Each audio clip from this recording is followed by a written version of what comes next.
радует, что вы овладеваете знаниями, иностранными языками, стремитесь быть открытыми к инновациям. Среди вас немало ребят, чей ум, знания уже сейчас приносят пользу в Родине.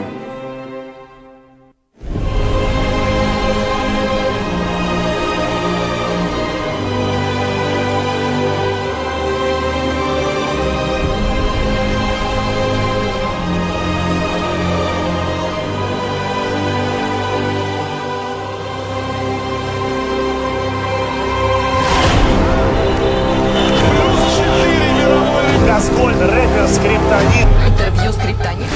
Здесь это ошибки. Мы делаем также и детские протезы, первые в Казахстане.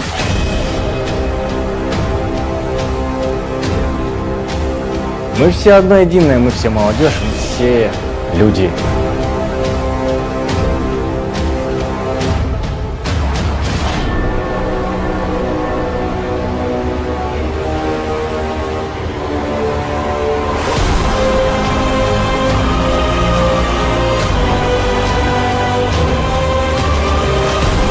Ты можешь достигать высот даже среди непрофессионалов.